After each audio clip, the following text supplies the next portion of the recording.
These women went out that Sunday morning to a funeral, but instead found life. They proceeded in sadness, but returned with gladness.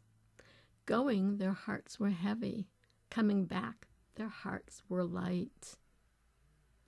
They went in obscurity as women, and they re-emerged, empowered, commissioned, the first witnesses to proclaim the resurrected Christ. As we celebrate this most momentous moment in history, our faith is strengthened by these eyewitnesses' accounts. But the truth was just beginning to dawn upon them that morning. Historically, we discover that women were not allowed to be witnesses in court, at least not in Israel at that time. And we find that in the Talmud, the Mishnah, the Bikram, chapter 4. So this event is quite the equalizing event, something that God does. He equalizes. He chose these women to proclaim He has risen. And these words have echoed down the annals of history. So this morning, let us proclaim that resounding proclamation. If you're with your family, if there's two of you, one should say, He is risen, and the other respond with, He is risen indeed. Let's do that right now. He has risen. He has risen indeed. Now, it would have been wonderful had these men of old received the testimony of these women unquestioningly. But as we can see from verses 9 to 11 and Luke 24:11, they did not. For Luke 24:11 says that their words seemed to them as idle tales, and they believed them not. But of course, we shouldn't be too hard on these men. After all, this is the way the ancients thought. Not to excuse it, but if that's your culture, that's your culture. And we just need to also give credit to these men, because all four gospel writers were men, or at least that's what we believe. But all four gospel writers give women credit for finding the empty tomb and seeing the resurrected Christ first.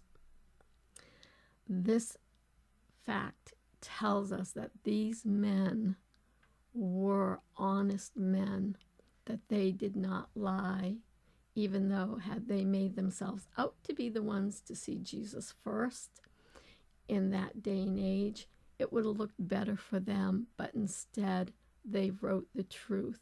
The women were the ones who found the empty tomb.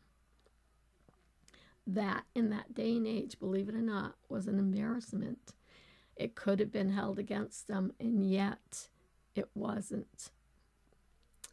Now, of course, once the woman told them what they had found, something prompted these men, or at least prompted their curiosity to go and check out the woman's report.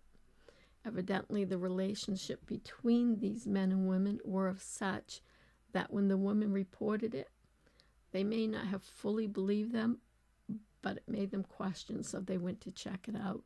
And sure enough, we're told in John's Gospel that Peter and the beloved disciple, who we believe to be John himself, the writer of John's Gospel, ran to the tomb and found it empty, with only the burial cloth lying there.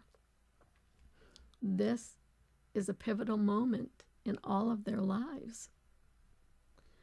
What were they to do? The body of their beloved teacher was gone.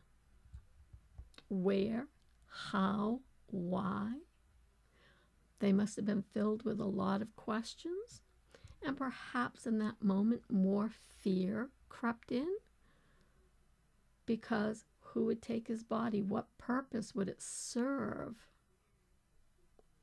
And yet they still did not grasp onto the fact that this is something Yeshua Jesus had spoken of, that he would die and rise again the third day. Then, strangely enough, the only report we have is that these men went on their way. But notice who hung out at the tomb. Why? It was Mary Magdalene, a woman. She seemed to be the leader, or at least she comes out in this story as a leader amongst the women. She begins to search the tomb and to seek her teacher.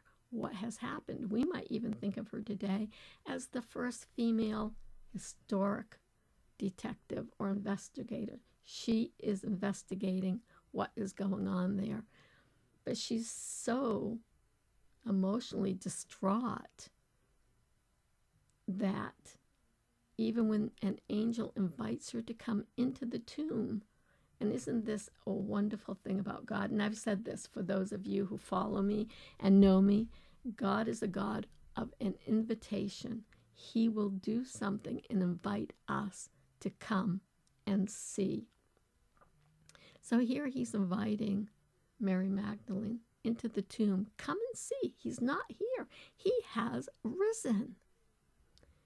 And in her turning away after investigating the tomb,